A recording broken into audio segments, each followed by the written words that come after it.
Hello friends, welcome back to my YouTube channel. In this video I'll be discussing a numerical that will help you understand how to design a typical tall column. So this is a continuation of my discussion on tall columns, and this will be part number 8, the last part for this discussion. And over here I'll be talking about, or rather I will be discussing a numerical that is based on the design of tall columns. So whatever I have discussed in my earlier parts, earlier 7 parts, all those parts were dedicated to design of tall columns, and in this part I will be applying those concepts in designing a typical tall column. So let us begin the discussion. First, let me tell you what is the numerical statement. What is the data that is given to us. So you have a vertical column, 2.5 meter in outer diameter and 42 meter in height. A vertical column 2.5 meter in outer diameter and 42 meter in height is to be installed. The available specifications are listed below. Operating temperature is 160 degrees Celsius. Operating pressure is 4 kg per centimeter square. Skirt height is 3 meter. Tray spacing is 0.6 meter. Top disengaging space is 1.2 meter. Wear height is 60 millimeter. Bottom space separation, it is 1.8 meter. Tray loading with liquid, that is 110 kg per meter square. That means over here the weight of the tray and liquid, it is given to us. It is 110 kg per meter square. Corrosion allowance that is to be used, it is 1.5 mm. Wind force acting over the vent, it is given to us, it is 110 kg per meter square. Then you have design pressure. The design pressure is to be 20% more than the operating pressure. Insulation thickness is given, it is 120 mm. Permissible stress for the shell material, it is given, it is 780 kg per centimeter square. Weld joint efficiency factor is given, it is 0.85. Density of the shell material is given, it is 7600 kg per meter cube. Density of the insulation in material used for insulation, it is given, it is 500 kg per meter cube. Overhead vapor line is given, the length of the line is given, it is 2280 millimeter, and its weight is 60 kg per meter. Then weight of the ladder is given, it is 30 kg per meter. And finally you have modulus of elasticity, it is also given to us, it is 2 into 10 to the power 11 Newton per meter square. Okay. So with these specifications given to us, we are going to, I will be discussing the steps that are to be followed for finding the thickness. Basically, this numerical will tell you how to find out thickness at various heights of a typical tall column. Okay, so let us understand. Let us start the solution. So what we need to do in this case, so first we will be calculating thickness for the shell at the top. So first step you can say is calculation of the thickness for the shell at the top, and this thickness will be calculated based on circumferential stress that gets induced due to internal pressure. Circumferential stress that gets induced in the wall due to internal pressure. Then after that, with this thickness, we are going to find the height of the column from the top, for which the above calculated thickness is sufficient. It is sufficient to withstand axial stresses induced in the shell wall due to internal pressure, then dead loads, wind load. And if the above action does not cover the entire height, then we are going to increase the thickness. The thickness has to be increased, and increased thickness is to be used for the remaining height. So what steps are involved I have listed over here. So first is we will be calculating thickness at the top. The thickness will be calculated based on circumferential stress due to internal pressure. Then next task is to find height of the column from the top, which will be you can say the height of the column that can be used with the thickness that we calculate in the first step. So height of the column with this thickness, which can withstand axial stresses that are induced due to various loads. Which are those loads? Internal pressure,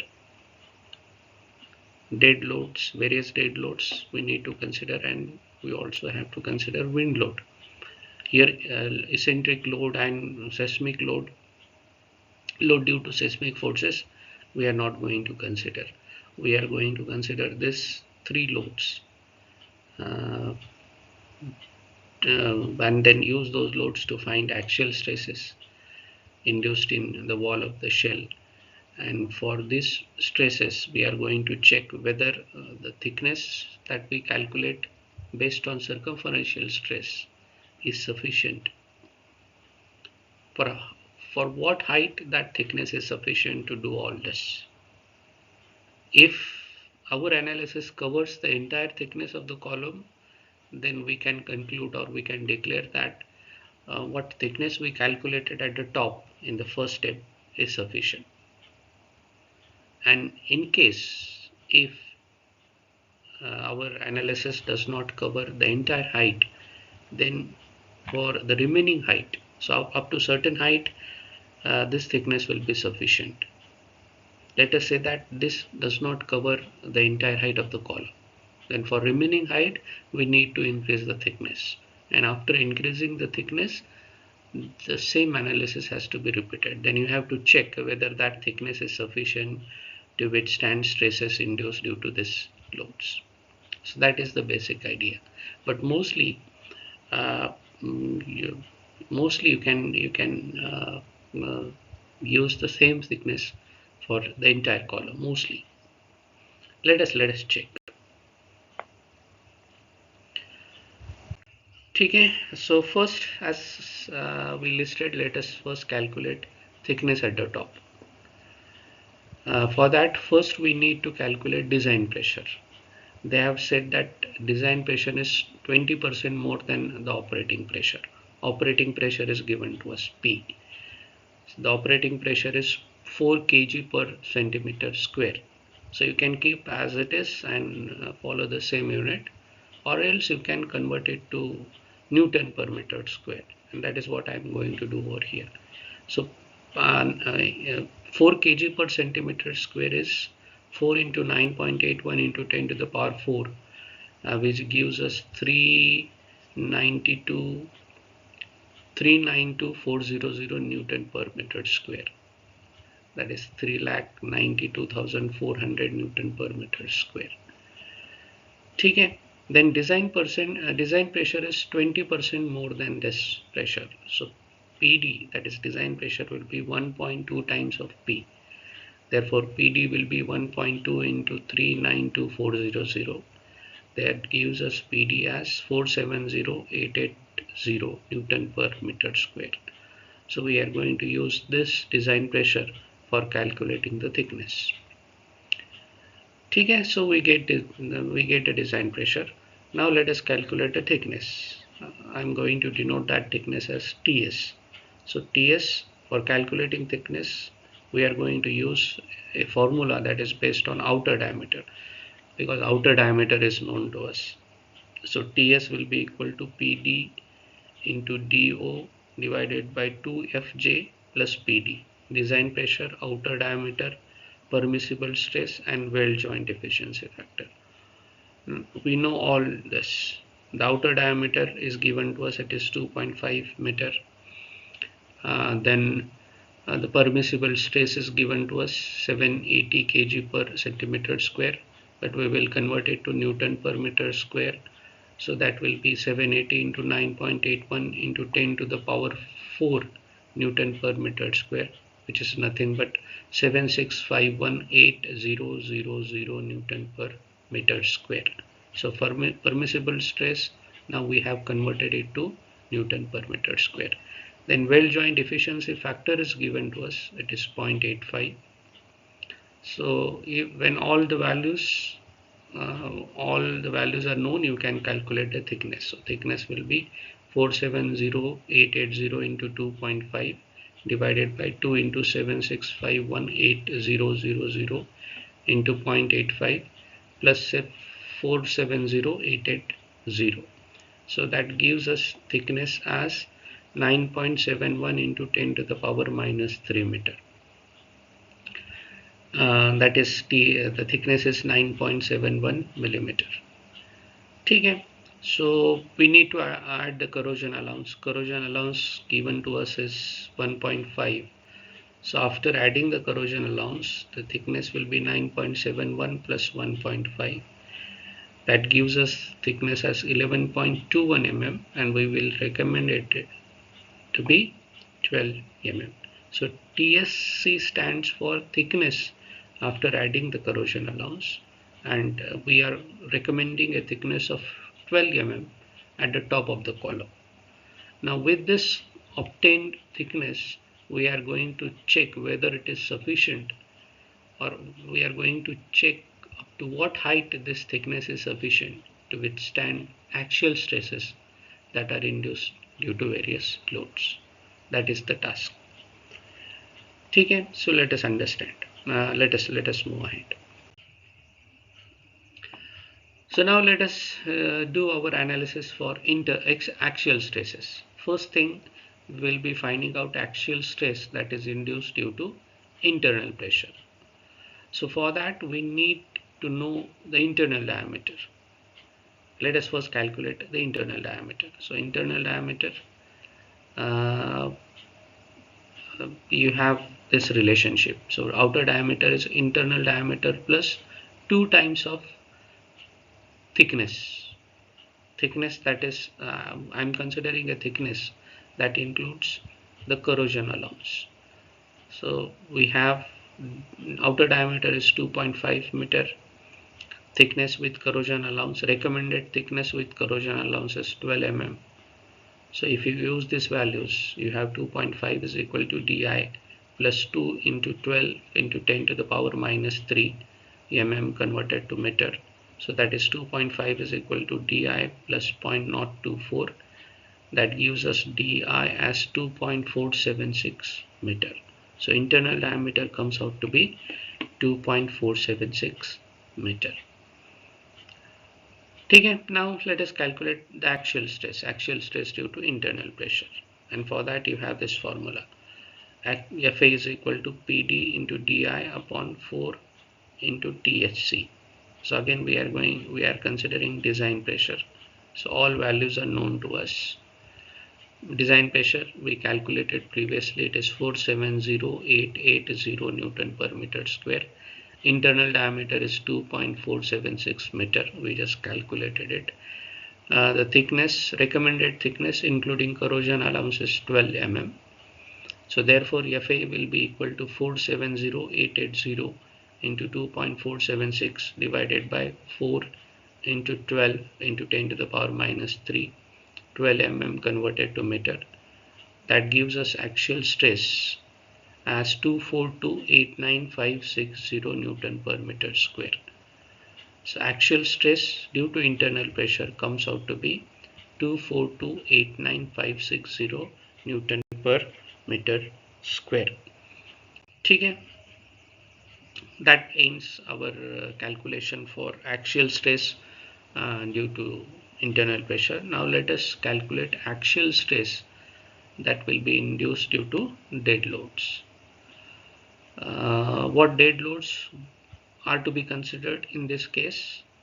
First you have to consider weight of the shell, then weight of the insulation, weight of the trays with liquid, because it is given as like this.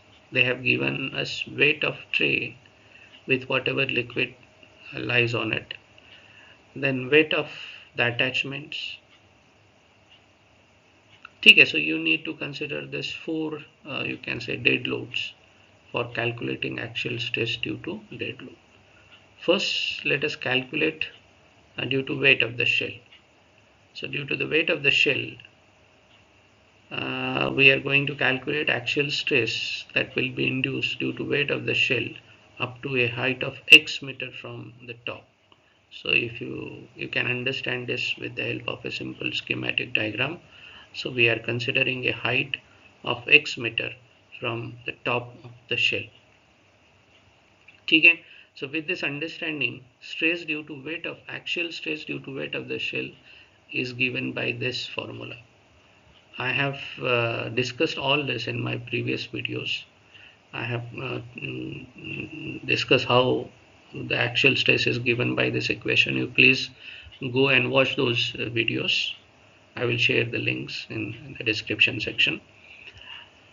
So actual stress due to weight of the shell is given by this equation. FCS is equal to X into rho S into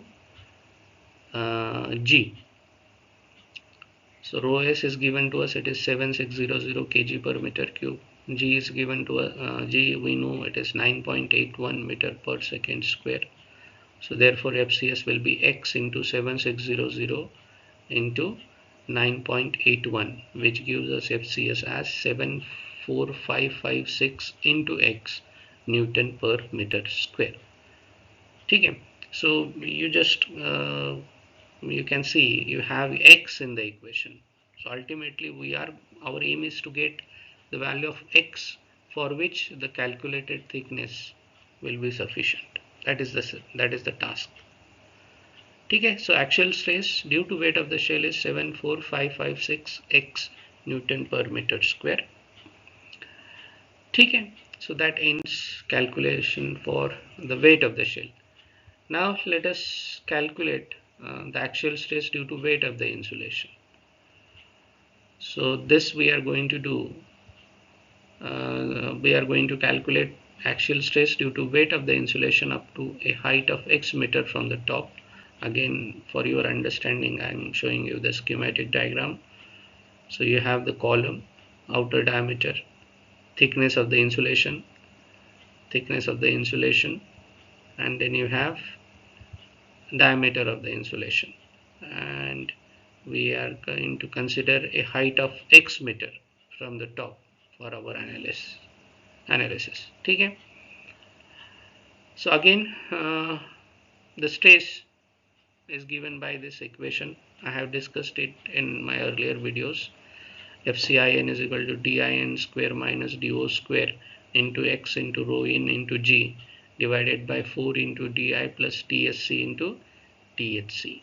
So D insulation diameter, you can get it from outer diameter and thickness of the insulation. Outer diameter is 2.5 meter. Thickness of the insulation is given to us. It is 120 millimeter, and therefore diameter for the insulation will be 2.5 plus 2 into 120 into 10 to the power minus 3. That gives us diameter of the insulation as 2.74. G is 9.81 meter per second square, Thickness with corrosion alarms. Recommended thickness with corrosion alarms is 12 mm.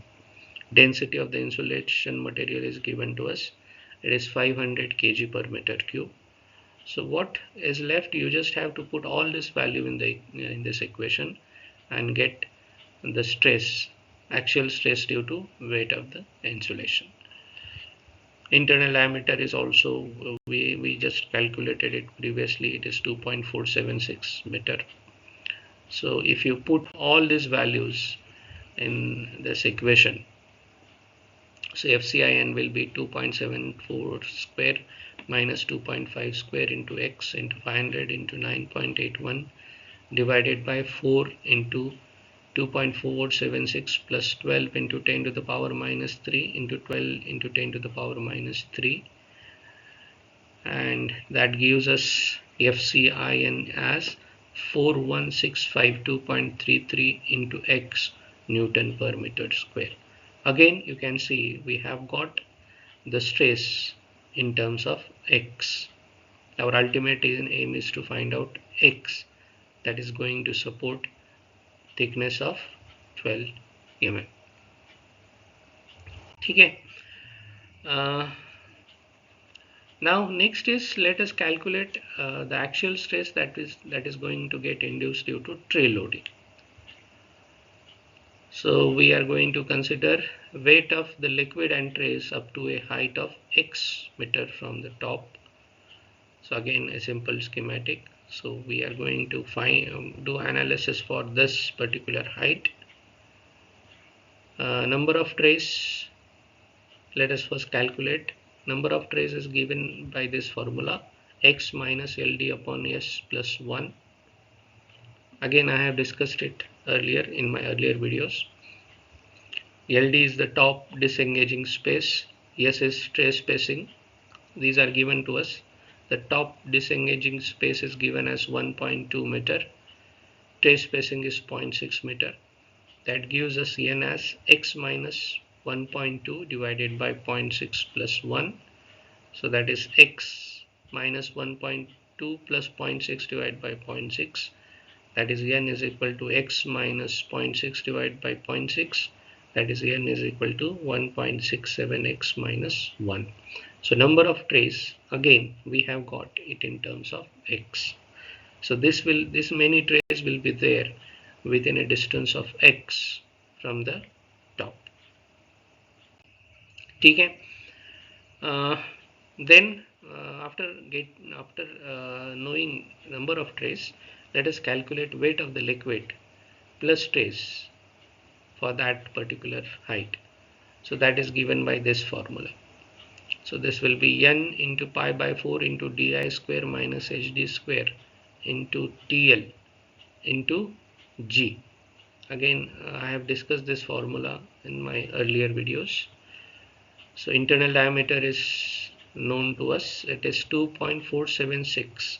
It is 2.476 internal diameter. We have calculated it.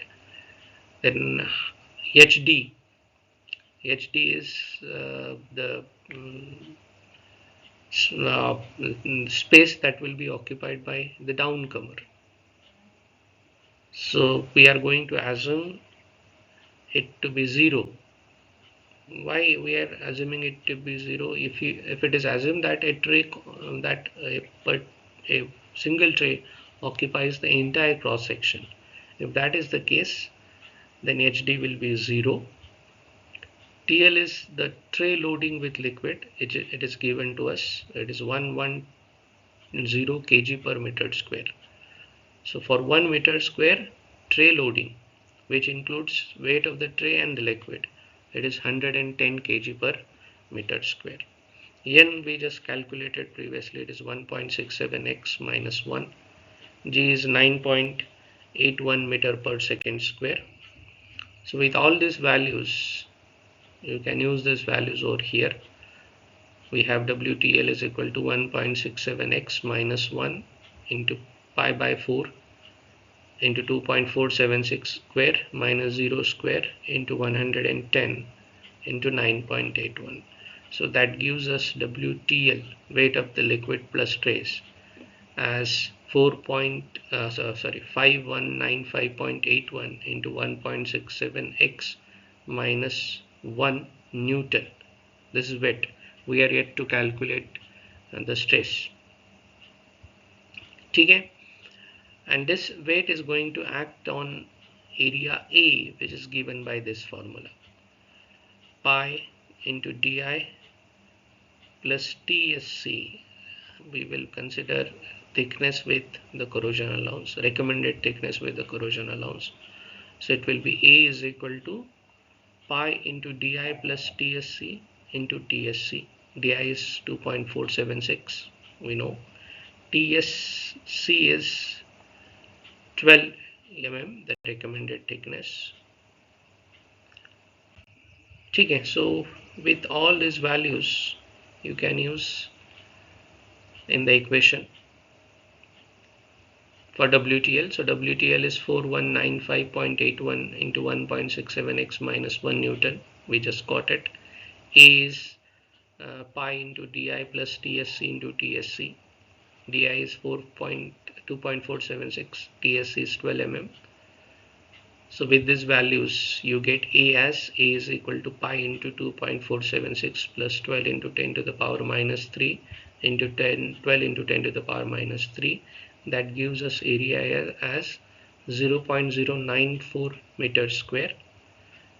Now we can calculate the axial stress. So axial stress will be FCTL is equal to WTL divided by E. So WTL is now known 5195.81 into 1.61x minus 1. Area is 0.094. So that gives us FCTL as 55408.5 into 1.67x minus 1. So this is axial stress that is induced due to tray loading, which includes weight of the trays and liquid on those trays. Okay. Then let us find out axial stress that is induced due to weight of attachments. So what are the attachments that we need to consider? We need to consider top head, ladder, overhead vapor line for this column. So all this attachments lying within this distance of x meter from the top, we need to consider. Okay. Now details of head is not given in the data. It is not given in the numerical statement. So what you have to do, we are going to assume a suitable head and do calculations for it. The ultimate aim of this calculation will be to get the weight of that head, because that will be considered in this attachments. Okay, so let us do it. Due to attachments, first let us find out weight of the top head. So for that we are going to assume an elliptical head with major to minor axis ratio of 2. For this, first let us calculate the thickness. Thickness is given by this formula. Thickness of an elliptical head is given by this formula. Th is equal to Pd into Dhi into V divided by 2 into F into J, where Pd is, we have already calculated, 470880 Newton per meter square. V is given by this formula. V is equal to 1 divided by 6 into 2 plus major axis divided by minor axis square. This ratio is given to us. We have assumed an elliptical head with this ratio of 2. So that gives us V is equal to 1 divided by 6 into 2 plus 2 square. That comes out to be 1. Then the permissible stress we have already found out at 10 Newton per meter square. It is 76518,000 Newton per meter square. Dhi, the diameter of the head, internal diameter of the head, let us assume it to be equal to the internal diameter of the shell, which is 2.476 meter. J is given to us, it is 0.85. That gives us TH as 470880 into 2.476 into 1 divided by 2 into 76518000 into 0.85. That gives us TH as 8.96 into 10 to the power minus 3 meter. That is, TH comes out to be 8.96 millimeter. And when you consider the corrosion allowance of 1.5 mm, it will be TCH 8.96 plus 1.5, that is 10.46 mm, approximately equal to 11 mm. Okay, so after getting the thickness, let us get the outer diameter of the head. So outer diameter will be DHO is equal to DHI plus 2CH, thickness, recommended thickness width, that includes corrosion allowance. So DHO will be 2.476 plus 2 into 11 into 10 to the power minus 3. So DHO comes out to be 2.498 meter. Then in our task of getting weight of the top head, the next thing that we need to know is volume of the head.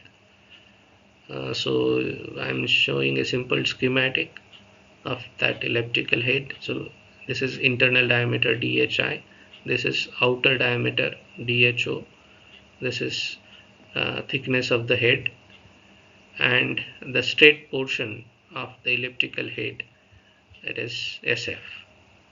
Okay, so all these parameters for the elliptical head will be used in finding out its volume. So volume, it has two components. VH is equal to VH1 plus VH2. What is VH1? VH1 is given by this formula. So you can check the volume of an ellipse for knowing this formula. So VH1 will be pi by 24 into DHO cube minus DHI cube. So and VH2 is pi by 4 DHO square minus DHI square into SF. So over here there are two volumes. One is the volume of this section and the second one is volume of this section. Okay, so volume of the top section is given by this equation and volume of the bottom section, it is given by this equation. SF, the straight length of the straight portion, you can take it as 3.5 into thickness of the head. The thickness of recommended thickness, that is including corrosion allowance. So SF will be 3.5 into 11. So that comes out to be 38.5 mm. So with this we will use it in the formula. DHO we just calculated, it is 2.498 meter. DHI is 2.476 meter, that is known to us. Okay, so with all this, let us calculate the volume of the head. So VH1, again for your understanding I have rewritten those equations. Okay, so SF we just calculated, it is 38.5 mm, DHO is 2.498 meter, DHI is 2.476 meter. So VH1 will be pi by 24 into 2.498 cube minus 2.476 cube. That gives us VH1 as 0.0534 meter cube. Then let us calculate VH2, that is pi by 4 into 2.498 square minus 2.476 square by using this formula into 38.5 into 10 to the power minus 3, and that comes out to be VH2 comes out to be 3.31 into 10 to the power minus 3 meter cube. So VH, which is addition of VH1 and VH2, will now be 0.0534 plus 3.31 into 10 to the power minus 3. That gives us VH as 0.0567 meter cube. ठीक है. So we assumed an elliptical head, we calculated its thickness, and now we also calculated its volume. Okay. Next, uh, again continuing with calculations for head. Now let us get the weight of the head. So WH will be volume into density into G. So volume we just calculated, it is 0.0576 meter cube. Density of the head material is 7600 kg per meter cube. Same material for the shell and head is assumed. That's why the density is 7600 kg per meter cube. Okay. Then acceleration due to gravity, it is 9.81. So WH, after putting all these values, you will get WH as 0.0576 into 7600 into 9.81, and that comes out to be the WH comes out to be 4227.33 Newton. So weight of the head we have got. Then weight of the ladder. So weight of the ladder for a distance of x from the top. So again, for your understanding, I am showing the schematic. So that weight, let us denote it as WLD. It will be x into LD into G. LD is the weight of the ladder that is given to us. It is given as 30 kg per meter. For 1 meter, the weight is 30 kg. So WLD will be x into 30 into 9.81. If it is 30 for 1 meter, then what for x meter it will be x into 30. So that's why WLD will be x into 30 into 9.81. That gives us WLD as 294.3 x Newton. Okay. Then you have due to the attachments. Again, considering other attachment is weight of overhead vapor line. So that will be WOL is equal to LOL into OL into G. What are the terms involved in it?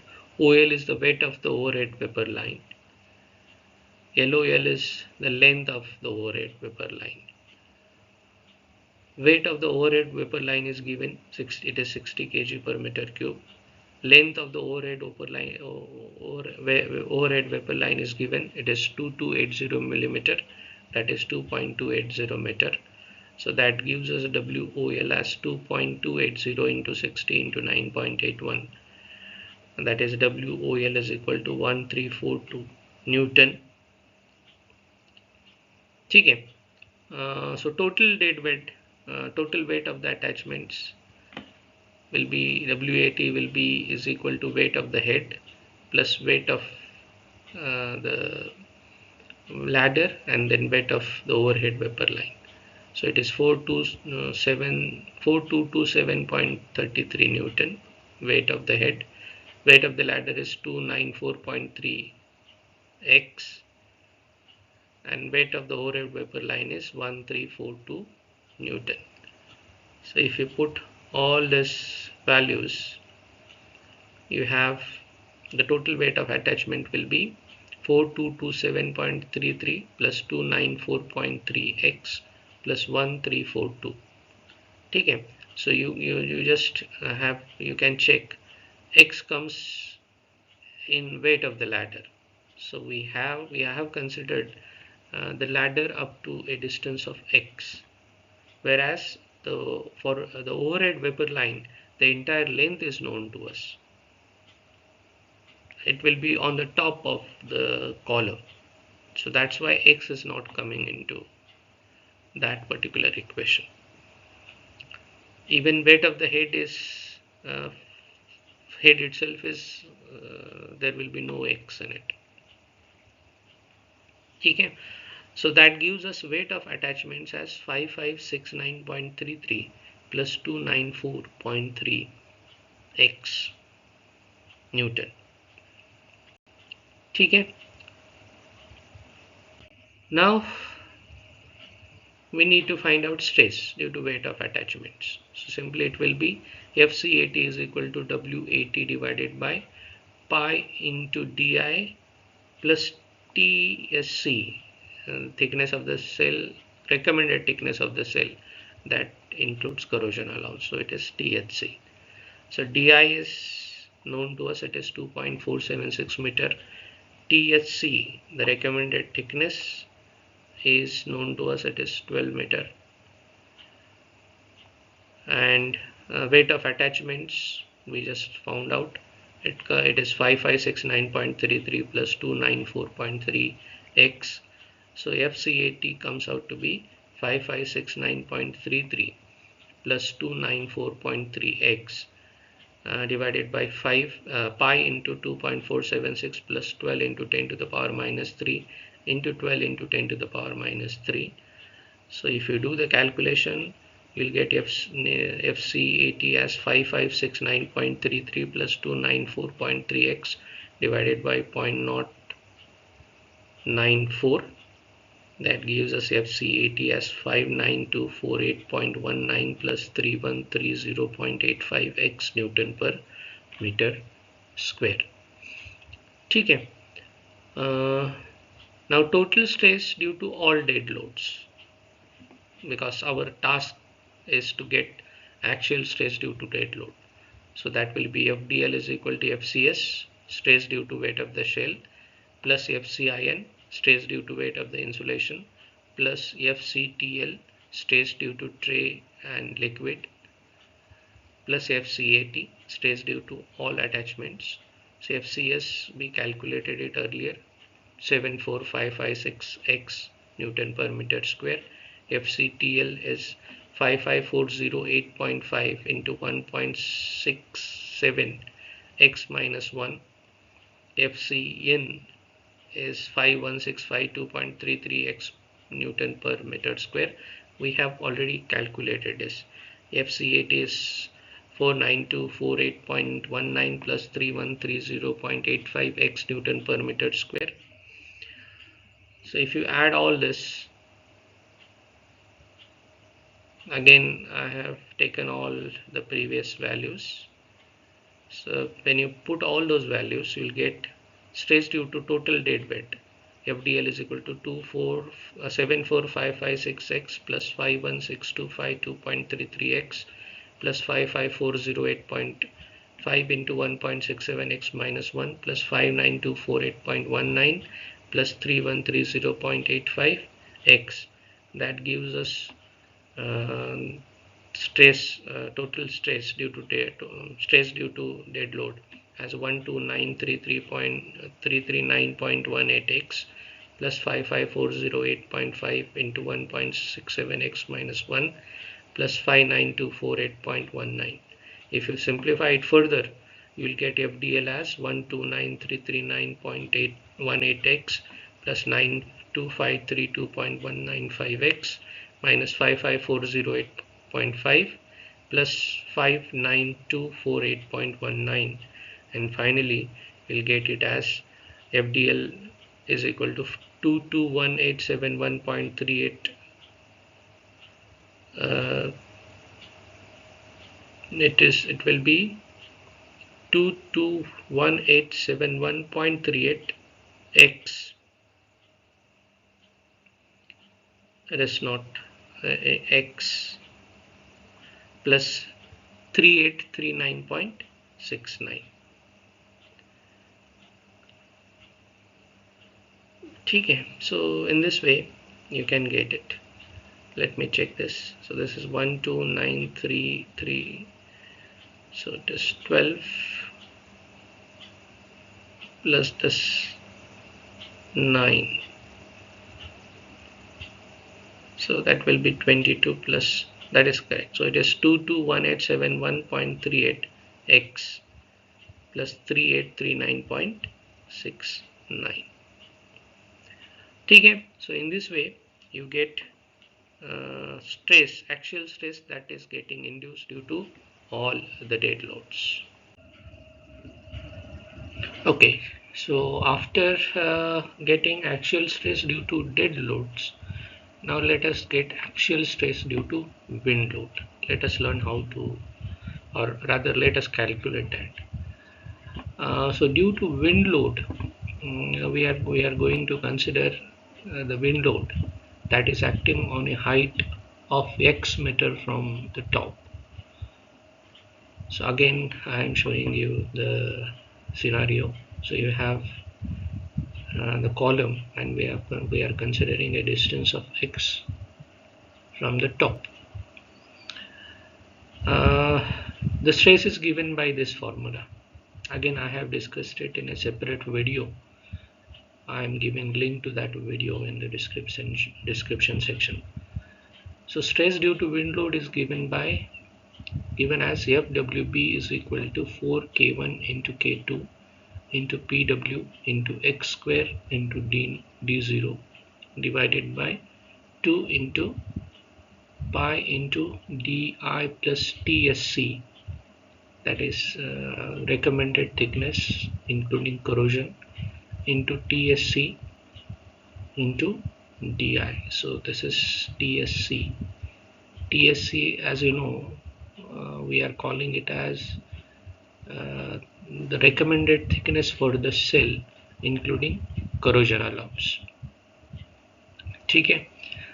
In this equation, K1 is a parameter, and for cylindrical surface it is 0.7, and the column being cylindrical surface, we can take K1 as 0.7. Then K2, it depends on the period of vibration, that is POV. So first we need to calculate this in order to decide the value for K2. Wind load, it is given in the statement. It is 110 kg per meter square. So let us convert it to Newton per meter square. How are you going to do that? For that you need to multiply it with 9.81. So PW will be equal to 110 into 9.81 Newton per meter square. That gives us PW as 1079.1 Newton per meter square. Then outer diameter of the shell DO is given, it is 2.5 meter. Internal diameter we calculated earlier, it is 2.476 meter. TSC, the thickness, recommended thickness that includes corrosion allowance, that is 12 mm. Okay. So with all these things, we need to calculate FWB, the stress that is induced due to wind load. Okay. Then, as I said, for deciding the value of K2, we need to calculate period of vibration. So period of vibration is given by this equation. Again, I have talked about it in my video on stress analysis due to wind load, which you can check. So period of vibration is equal to 6.35 into 10 to the power minus 5 into H upon Di plus TSC. Again, we have to consider thickness that includes corrosion allowance, recommended thickness that includes corrosion allowance, that is TSC. So H upon Di plus TSC raised to 3 by 2 into W upon TSC raised to 1 by 2. So we are going to use this equation to get the period of vibration. So for calculating POV, we have height of the column that is given to us as 42 meter. W is the total weight of the column. We need to find out that, and we have to use it in kilonewton. In this equation, W will always be in kilonewton. And then this W is given as, it is the total weight of the column. Total weight of the column will be equal to the addition of weight of shell plus weight of insulation, weight of tray plus leg weight, and weight of attachments. Okay, so first we have to find out W, the total weight of the column. Ws, how it is given? It is given by this formula. So it will be pi by 4 dO square minus di square, the area for the shell material, into height of the shell column into density of the shell material into G. Okay, so area into H is the volume, volume into density is mass, and mass into G is weight. Simple way of understanding that. So for this, DO is 2.5 meter, DI is 2.476 meter, rho S is 7600 kg per meter cube, G is 9.81 meters square. So DO is given, we calculated DI, rho S is given, and G is of course known to everyone. Height is 42, again this is given. So if you put all these values in this equation, you get WS as Ws is equal to pi by 4 into 2.5 square minus 2.476 square into 42 into 7600 into 9.81. So that gives us Ws as 293,706.38 Newton. So weight of the shell covering entire height is 293,706.38 Newton. So we have found out the first first element in this equation, you can say. Now let us find out weight of insulation for the entire height. The weight of insulation for the entire height is given by this formula. Again, you can easily follow this formula. So W in is equal to pi by 4 into D in square minus DO square into H into rho in into G. Insulation diameter, we have calculated it earlier. It is 2.74 meter. Outer diameter of the column, it is given to us, it is 2.5 meter. G is 9.81 meter per second square. Rho in density of the insulating material is 500 kg per meter cube, and H height of the column is 42 meter. So if you put all these values, we can write it like this. So Win is equal to pi by 4 into 2.74 square minus 2.5 square into 42 into 500 into 9.81. And if you use calculator, you are going to get this value. So W in is equal to 203,479.52 Newton. Okay, so second element that is required for calculating W, we got it. W in comes out to be 203,479.52 Newton. Okay, let us move ahead. Now let us move ahead and calculate WTL, weight due to tray and liquid on it, trays and liquid on them. Okay, so how is that calculated? We have got this equation earlier. Weight of tray plus weight of all trays plus liquid on them up to a distance of x. Now we need to calculate it for the entire height. That means you need to replace this x with h. So if you do that, you will get the weight due to tray loading. So x is 42 meter. You just have to replace x with 42 meter. So that will give us WTL as 5208.40 into 1.67 into 42. Now x is 42 into 42 minus 1. So if you simplify it, you get WTL as 360,108.78 Newton.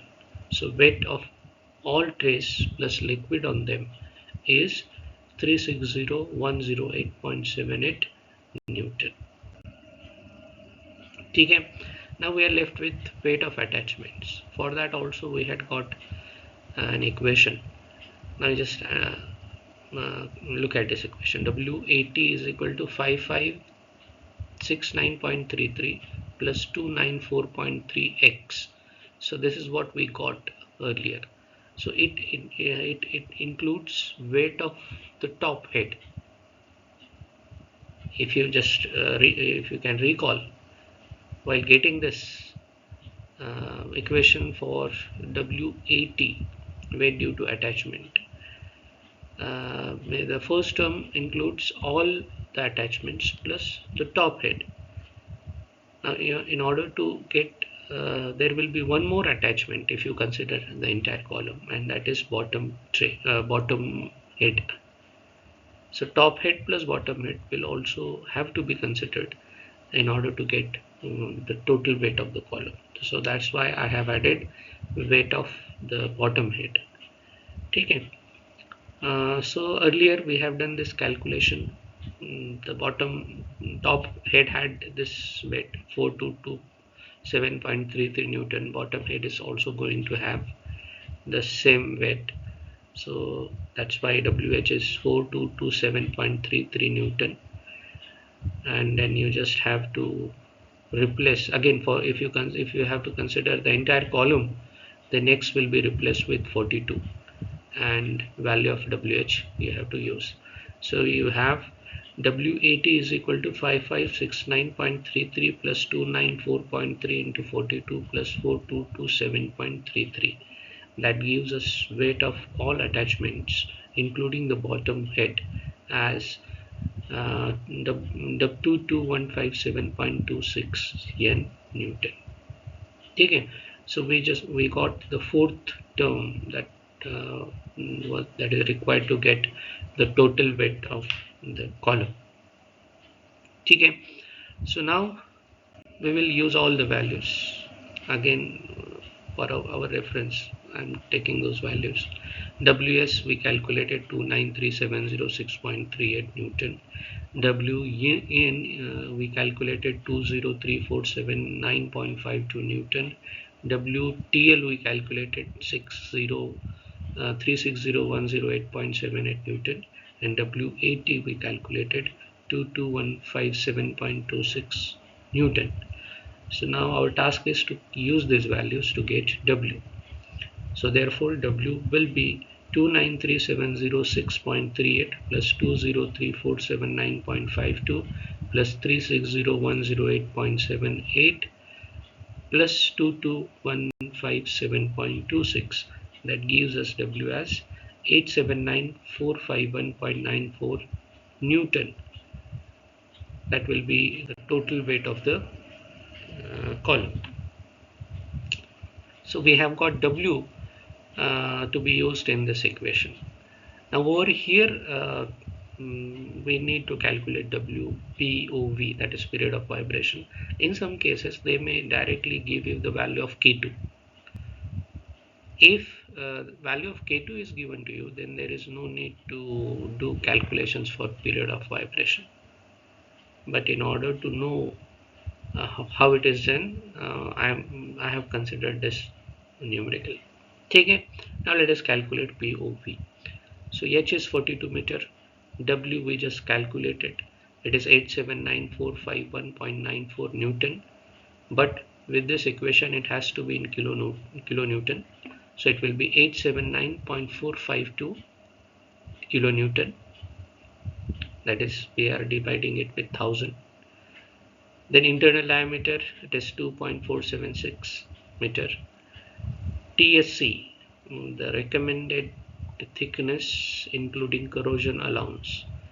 This is TSC. TSC is 12 mm, so we have to use it. So over here it is TSC. Okay. Then let us use those values.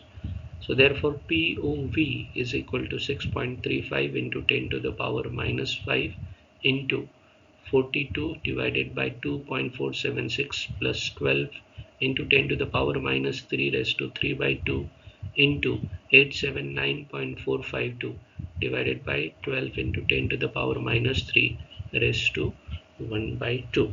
So now we have used all the values, and now you just have to use the calculator to get POV.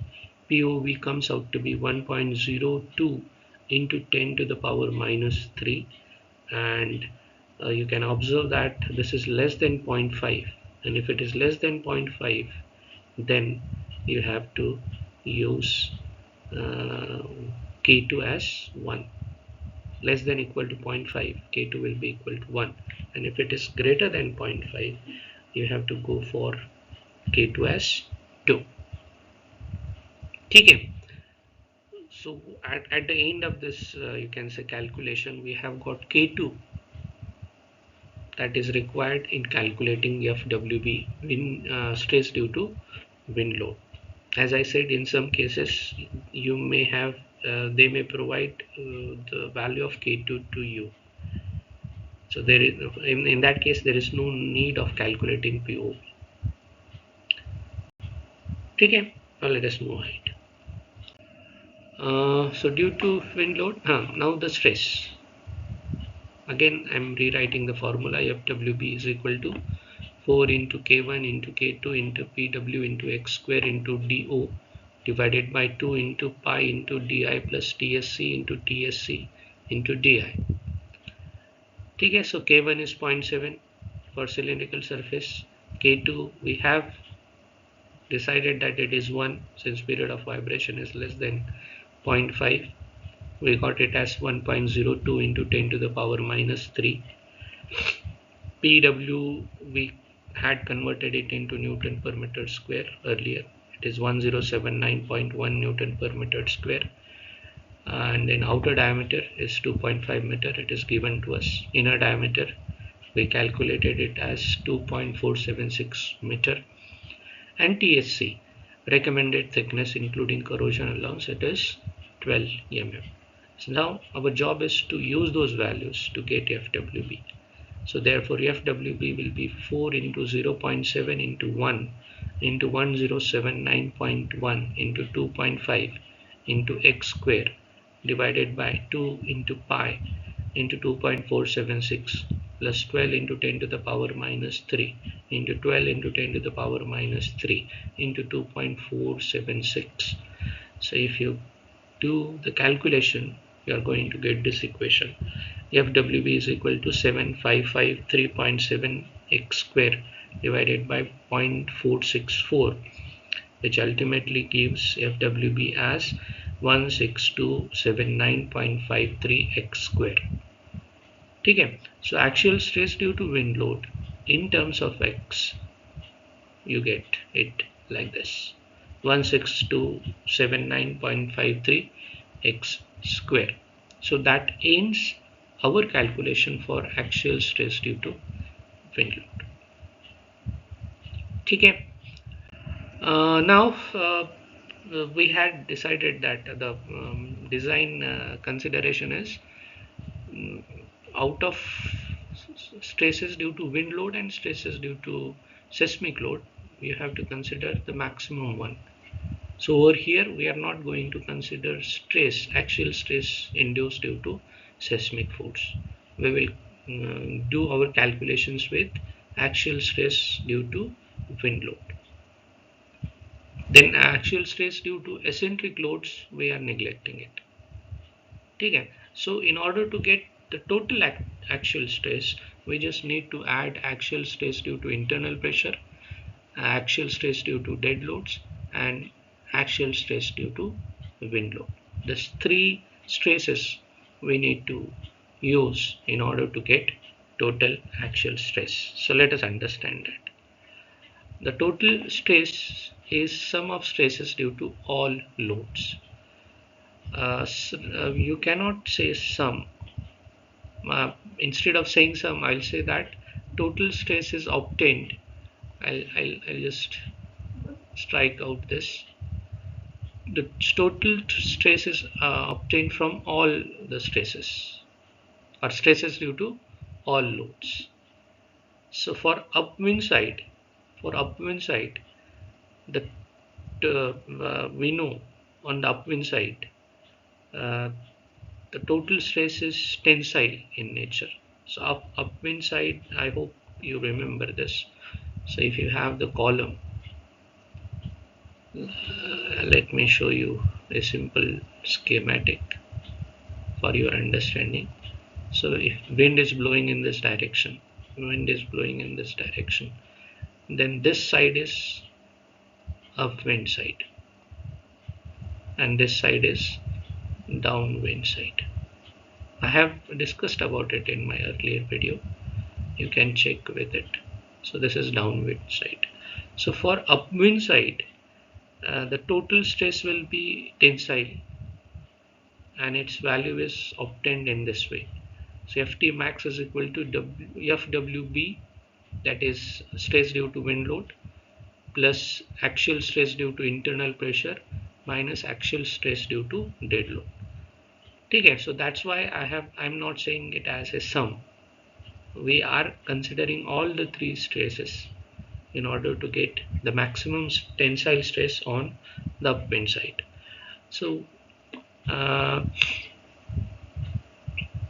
here in this case, the stress is compressive, not compressive. The stress is tensile in nature. On upwind side, the stress is tensile in nature. Tensile in nature. Okay. So on this side, we are doing calculation on this side. So over here, it is tensile, and on downwind side, it is compressive. Okay. So we already have the values. Axial stress due to internal pressure, we calculated earlier. It is 24289,560 Newton per meter square. Stress due to all dead loads is 221871.38 x plus 3839.69 Newton per meter square. FWB, it is 16279.53 x square. So you just have to use these values. So Ft max will be equal to 16279.53 x square plus 24289,560 minus 221871.38 x plus 3839.69. So that gives us Ft max as 16279.53 x square plus 24289,560 minus 221871.38 x minus 3839.69. So I have simplified it. Further, you get Ft max as 16279.53 x square minus 22817.38 x plus 282855720.31. So after considering all this, you are going to get it like 282,85720.39. Okay, then next is we will, in the next step you get the design. For this, the design consideration is for upwind side is Ft max is equal to J into permissible stress. Permissible stresses, it is given to us, it is 780 into 9.81 into 10 to the power 4. That comes out to be 7651.8 into 10 to the power 4 Newton per meter square. So that means it is given, it is 780 kg per centimeter square. So by multiplying it with 9.81, we are converting it to Newton, and by multiplying with 10 to the power 4, we are converting centimeter square to per meter square, per centimeter square to per meter square. Okay. Okay, then I hope you have understood this. If you have any doubt, you please mention that in the comment section. Then we have to use all the values. So let me just write the design consideration. It is J into permissible stress. Permissible stress is 780. I have just told you. I have rewritten it over here. So it will be 765.8 into 10 to the power 4 into 0.85, the permissible stress, that is equal to 16279.53 x square minus 221871.38 x plus 28285,720.31. So if you simplify it further, you get 65040,300 is equal to 16279.53x square minus 221879.38x plus 28285,720.31. And on further simplification, you get it as 16279.53x square minus 221871.38x minus 3675457.79.69. If I simplify it further, I'll get x square minus 13.363 minus 2257.72 is equal to 0.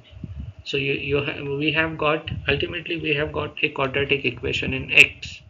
That will happen all the time. If you consider a distance of x from the top, and if you calculate all the stresses in terms of x, and if you add all those, if you calculate the total stress on upwind side and on downwind side, you are going to get a quadratic equation in x. So it will be 13.63x 13.63x minus 22.57. And now the equation is x square minus, x square minus 13.63x minus 2257.62 is equal to 0. And then you can solve the quadratic equation by using the formula of if you have a quadratic equation, say ax square plus bx plus c, you know this, bx plus c is equal to 0. If this is the quadratic equation, then the root is given as x will be, the two roots will be given as minus b plus minus under root of b square minus 4ac minus 4ac a into c divided by 2a. Okay, so I have used this formula. So we have got x square. The equation is x square minus 13.63x 13.63x minus 2257.72 is equal to 0. So why I have rewritten it, in order to tell you that the middle term is 1 minus 13.63 into x minus 2257.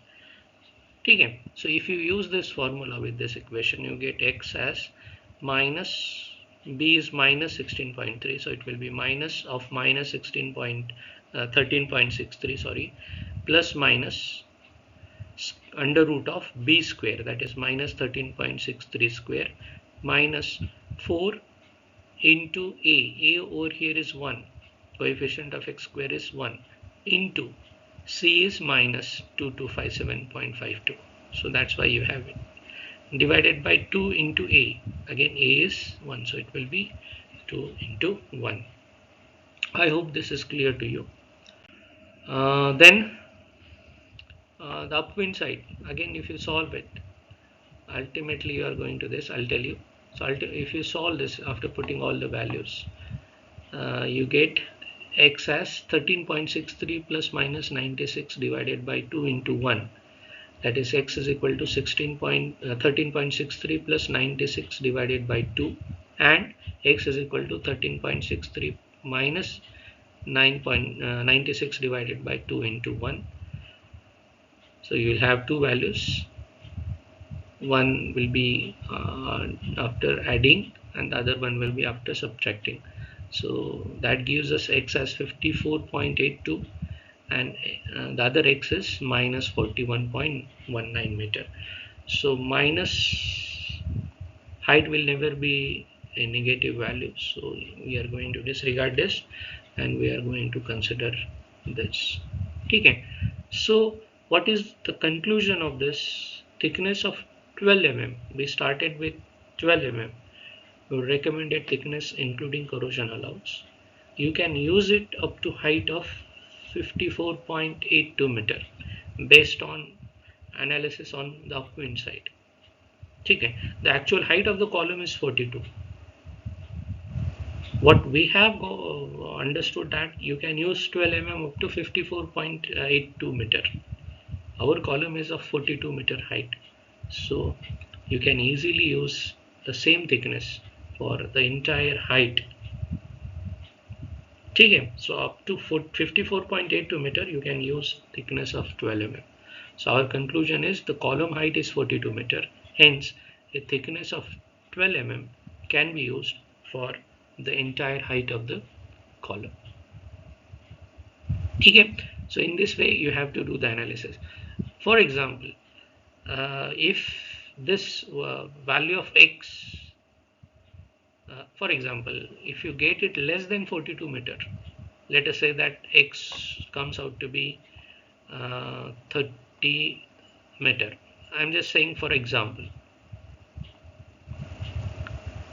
So that means out of 42 meter of the column, out of the 42 meter height, 30 meter will have thickness of 12 mm. And for remaining 12 meter, you have to do the analysis once again. You have to increase the thickness. So over here, the thickness will be 12 mm. Okay. Then for the remaining height, say 12 meter, you need to use the increase the thickness. So let us say that you increase it to 14 mm. Then with this thickness, you have to repeat all the you have to calculate all the stresses and then find out whether that the obtained x covers the remaining 12 meter height. Okay. So most of the time what will happen, you will end up with this thing. In the first step, it's most of the time you'll be getting your conclusion will be same thickness can be used for the entire height of the column. In case if it does not covers the entire height, then you have to do the analysis in this way. So for example, I have explained this, you can understand it. Okay, so that ends our calculation for upwind side. Now let us do calculation for downwind side. So again, I have told you on the downwind side, the total stress will be compressive. So it will be Fc max is equal to Fwb. In this case, the total stress, again, this is not a sum. Please, the total stress will be calculated like this. Fc max is equal to Fwb minus Fa plus Fdl. So in this case, the stress is compressive in nature, Fc max. So you have the values. Fa is equal to 24289,560 Newton per meter square. Fdl is equal to 221,871.38 x plus 3839.69 Newton per meter square. Fwb is 16279.53 x square. So you just have to use the values. So Fc max is equal to 16279.53 x square minus 242,895,560 plus 221,871.38 x plus 3839.69.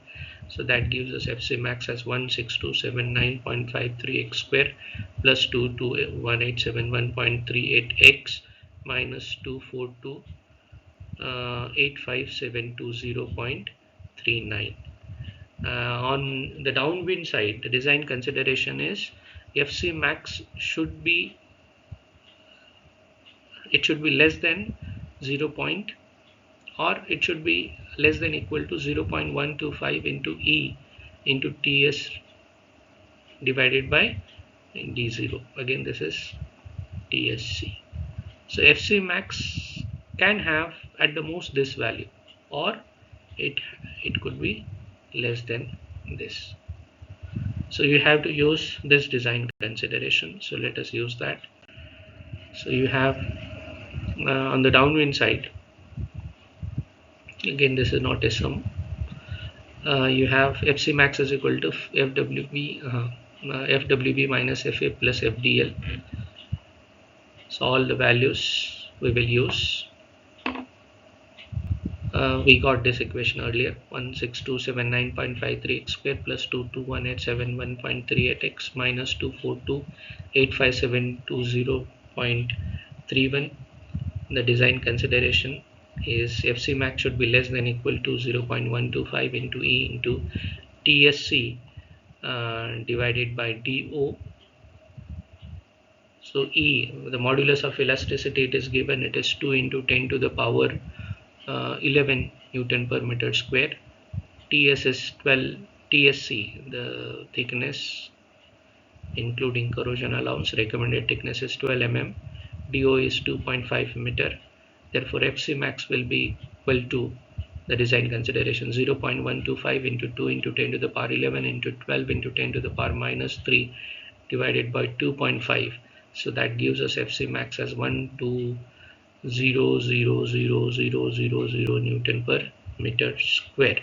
So now let us use it in the equation. So you have 1200000 is equal to 16279.53 x square plus 22187.38 x minus 242.85720.31. If you simplify it, you are going to get this equation 0 on one side, that is equal to 16279.53 x square plus 22187.38 x plus 1 minus 144285720.3. And if you rearrange it, you are going to get it like this: x square plus 13.63 x minus 8863.02 is equal to 0. Again, it is a quadratic equation in x. You need to solve it, and if you solve it, your it will be, again I'm using the formula b square plus minus under root plus minus b plus minus under root of b square minus 4ac. I have just discussed it. So it will, in this case it will be x is equal to minus 16.63 plus minus under root of 16.63 square minus 4 into 1 into minus 8863.02 divided by 2 into 1. Okay, so after simplifying it, you are going to get x is equal to minus 16.63 plus minus 188.78 divided by 2 into 1. So that there will be two values. One is x is equal to minus 13.63 plus 188.78 divided by 2 into 1, and the other value is x is equal to minus 16.63 minus 188.78 into 2 divided by 2 into 1. That is, x comes out to be 87.58 meter, and the other value for x is minus 101.21 meter. So it cannot be, height cannot be negative, so we are going to neglect this and we are going to consider this. Okay, so again it, we have just or we can conclude that the thickness of 12 mm can be used up to a height of 87.58 meter. Okay, so our analysis on downwind side also suggests that you can use a thickness of 12 mm up to a height of 87.58 meter. Our column is of 42 meter height, so you can use the thickness of 12 mm for the entire column. Okay, so the column height is 42 meter, hence a thickness of 12 mm can be used for the entire height of the column. Okay, so by doing analysis on upwind side, by uh, calculating total actual stress on upwind side, which is tensile in nature, we have concluded that thickness can be used for the entire height. Then from our analysis on downwind side, we have concluded that again the thickness of 12 mm is sufficient for the entire height of the column. Okay, so in this way you have to design tall columns. You have to decide thickness of the column at various heights. In our case, in this particular case, same thickness can be used for the entire column, but in some cases you may have to use different thickness at different heights. So how to decide that?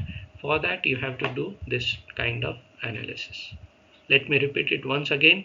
If your analysis does not cover the entire height of the column, then for the remaining height you need to increase the thickness and you have to do the same kind of analysis.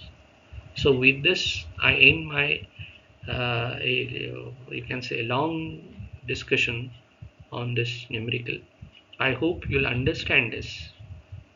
You'll understand the steps that are to be followed for solving such numericals. If you have any doubts, you please mention that in the comment section. For now, thank you for being with me. Thank you for watching my video. Please watch all my videos on design of tall columns. I'm giving link to those videos in the description section. Please subscribe to my channel.